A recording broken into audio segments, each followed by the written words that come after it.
Sophie Cunningham is going to give you more production than any rookie ever could. Angel Reese humiliated on live TV by Chicago Sky reporter.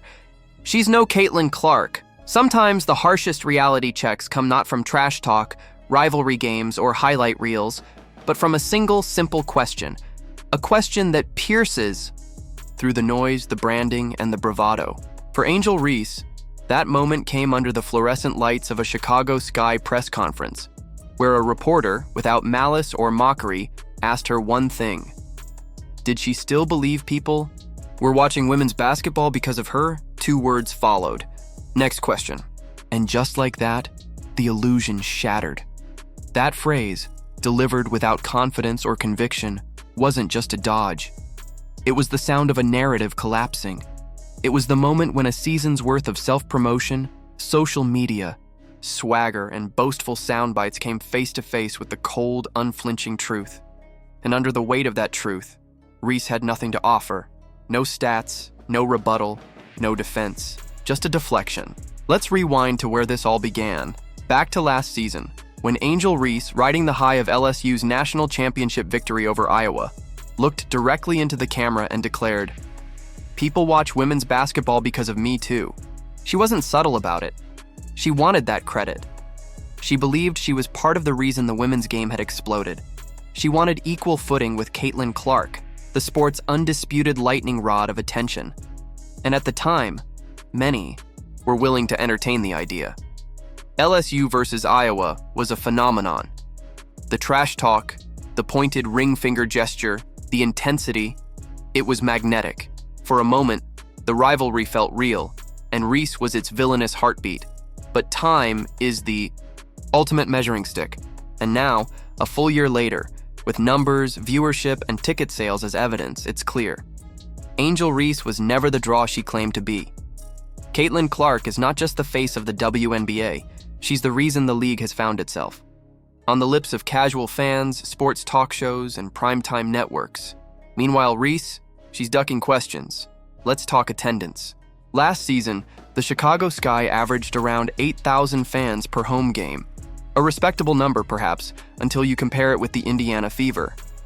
Every game at Gainbridge Fieldhouse, sold out. 17,000 screaming fans, every single night. Not for the team, not for a playoff push, for Caitlin Clark. Even more revealing were the preseason numbers. Angel Reese made her emotional return to LSU for an exhibition game, in what should have been a homecoming triumph.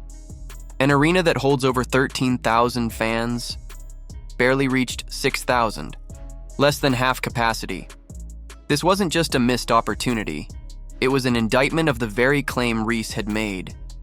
If she truly was a draw, that building would have been packed to the rafters. It gets worse. Another preseason matchup in Chicago against the Minnesota Lynx, just 4,600 fans. And in Minnesota, where the Lynx hosted the Sky, 7,600, most of whom were there for the home team.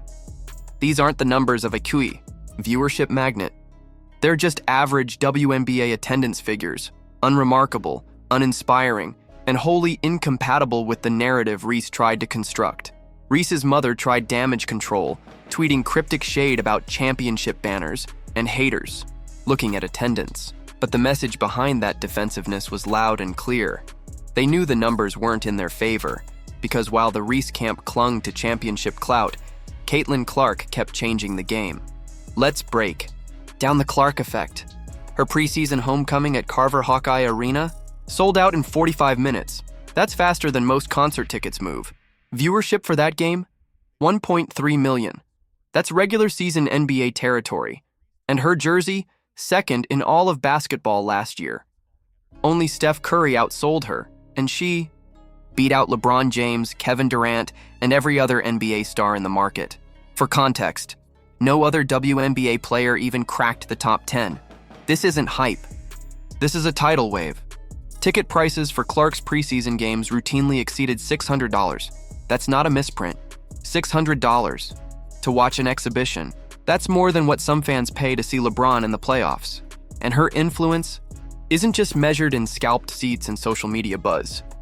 Teams across the league are literally moving their games to NBA arenas just to accommodate the demand. That's unprecedented.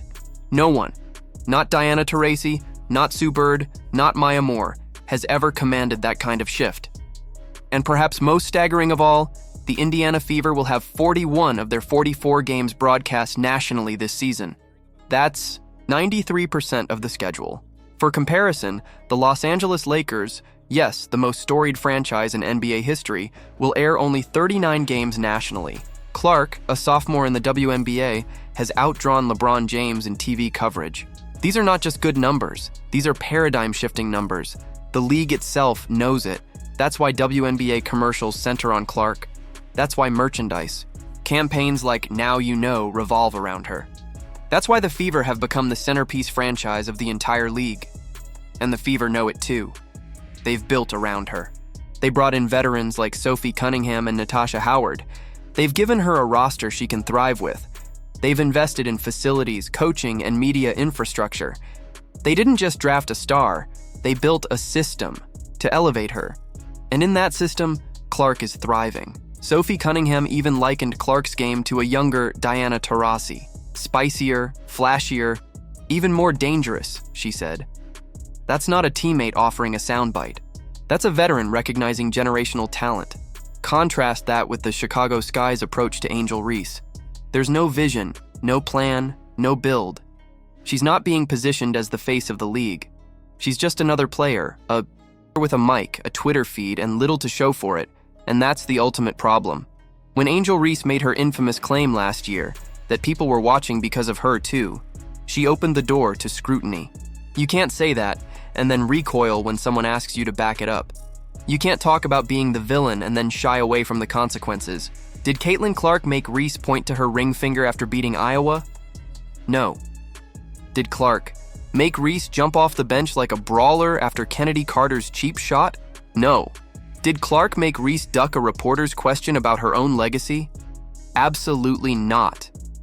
But what Clark has done, without ever saying a word in response, is expose the reality of the situation. She's elevated a league, she's filled arenas, she's made TV executives and sponsors salivate. She's done what Reese only claimed to do, and it's not personal.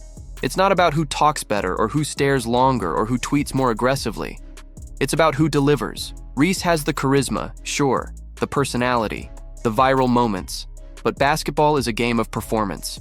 And when the lights are brightest, when the arenas are full, when the cameras are rolling, it's Caitlin Clark who steps up, and Angel Reese who fades into the background. Now, as the 2025 season kicks off with a marquee matchup, Clark's Fever versus Reese's Sky in Indianapolis, the contrast will be impossible to ignore. The stands will be packed, the cameras will be rolling, and the narrative will write itself. One player built the moment, the other just showed up. This is the lesson in all of it. Greatness isn't declared, it's demonstrated. You don't become the face of a sport by asking for credit. You do it by earning it, night after night, shot after shot. Caitlin Clark has done that. And as always, if you're rocking with Team Clark, comment baby goat over baby giraffe down below. See you in the next one.